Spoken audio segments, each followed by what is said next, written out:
Hi hello నమస్తే welcome back to ఇశ్వేద vlog. ఈ రోజు మా ఇంట్లో స్పెషల్ వచ్చేసి చేపల పులుసు. కోళ్ళకి ఎప్పుడైతే వైరస్ స్టార్ట్ అయిందో అప్పటి నుంచి మేమైతే చికెనే బంద్ చేసాం మొత్తానికి. అక్కడ నుంచి గాలి మళ్ళీ ఇంకా చేపల పైన మటన్ పైన పడింది మాకన్నా. ఈ రోజు మా ఆయన చేతి చేపల కూర తినాలనుకుంటున్నాను. నాన్ వెజ్ చేయడంలో అయితే మా ఆయన చాలా పర్ఫెక్ట్ అన్న, అందుకే అడిగి మరీ తెప్పించుకున్నాను చేపలు తీసుకురమ్మని చెప్పి. మా ఆయన అయితే ఇంకా చేపల పులుసు పెట్టడం అయితే స్టార్ట్ చేశాడు. నేను చేసిన కర్రీ నేను తిని చాలా సార్లు బోర్ అనిపిస్తుంది నాకైతే. చికెన్, మటన్, ఫిష్, బోటి ఇలా ఏమున్నా మా ఆయన చేతికి ఇచ్చేస్తాను చేయమని చెప్పేసి. 6 నెలలకోసారి వచ్చే మా హస్బెండ్ కి నేనే వండి పెట్టాల్సింది పోయి మా ఆయనతో నేనే వండిపించుకొని తింటాను అన్నట్టు. మాక్సిమం బిర్యానీ, వెజ్, స్వీట్స్ అయితే నేనే చేసిస్తుంటాను మా ఆయనకి. ఎంత అదృష్టం అంటే హస్బెండ్ చేతి వంట తింటాం చెప్పండి. ఇక్కడ నేను మా ఆయన చేసే చేపల కూర చూస్తూ వీడియో అయితే తీస్తున్నాను. ఇక్కడ మా ఆయన అయితే ఆనియన్, పచ్చిమిర్చి అయితే సన్నగా కట్ చేసుకుని నూనెలో అయితే వేయిస్తున్నాను. కొంచెం గోల్డెన్ బ్రౌన్ కలర్ లోకి వచ్చిన తర్వాత సన్నగా తరిగి పెట్టుకున్న టమాటాను అయితే అందులో వేసి కలుపు. టమాటాలు వేసిన తర్వాత మంటనైతే సిమ్ములో ఉంచి టమాటా బాగా ఉడికిన తర్వాత కొద్దిగా అయితే జింజర్ గార్లిక్ పేస్ట్ అయితే ఇందులో వేసుకోవాలి. జింజర్ గార్లిక్ పేస్ట్ వేసిన తర్వాత పచ్చివాసన పోయేంత వరకు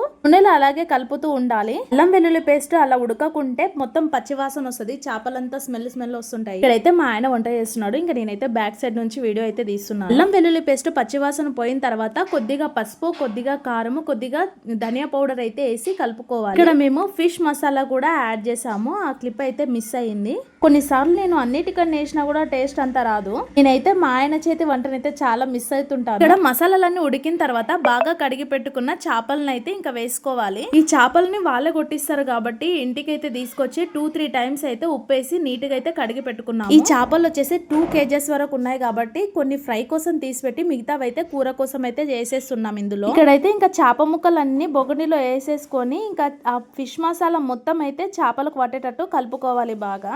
మాక్సిమం అందరూ చింతపులుసు వేసిన తర్వాత ఈ చేపలను వేస్తుంటారు కదా, ఇలా వేస్తే విరిగిపోతాయని చెప్పేసి ఇలా డైరెక్ట్ వేసి కలిపితే పీసెస్ అవుతాయని చెప్పేసి మాక్సిమం ఎవరు వేయరు. చేప ముక్కలు వేసిన తర్వాత ఈ వాటర్ వచ్చేసి చింతపులుపు, ఈ చింతపులుపు మొత్తం పీసి ఇందులో వేసేసాము. చేప ముక్కలు వేసిన తర్వాత మూసేసి నూనె పైకి తేలే వరకు బాగా ఉడికించుకోవాలి. చేపలు వేసిన తర్వాత ఫిష్ నైతే అస్సలు కలపకూడదు, లైట్ గా ఇలా కదిలిస్తున్నారు అంతే. చేపల కూర అయితే బాగా ఉడికి దగ్గర పడుతుంది, ఇది ఇంకా కొంచెం ఉడికితే ఇంకా బాగుంటది టేస్ట్ వచ్చేసి. మా ఆయన ఫిష్ కర్రీ గానీ మటన్ గానీ చేయడం ఎన్నిసార్లు చూసినా నాకైతే ఇలా రాదు. నాకు వచ్చిన విధానంలో, మా అమ్మ నేర్పిన విధానంలోనే నేను ఫిష్ కర్రీ మటన్ అయితే చేస్తుంటాను.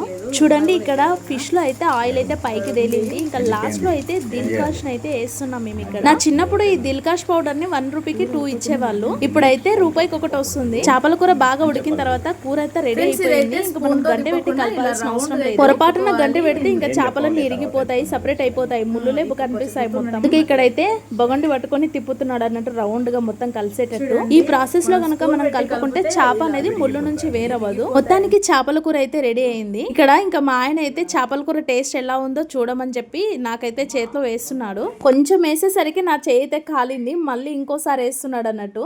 టేస్ట్ అయితే చాలా బాగుంది. హస్బెండ్ వంట చేస్తే తినాలని ఎంత మందికి ఇష్టం ఉందో కామెంట్ చేయండి. ఈ ఫిష్ కర్రీలోకి అయితే నేనైతే చపాతీలు, రైస్ అయితే చేశాను. ఈ రోజు లంచ్ అయితే మాకు రెడీ అయిపోయింది. ఈ వీడియో కనుక మీకు నచ్చినట్లయితే లైక్ చేసి, సబ్స్క్రైబ్ చేసి, కామెంట్ చేయండి. Thank you for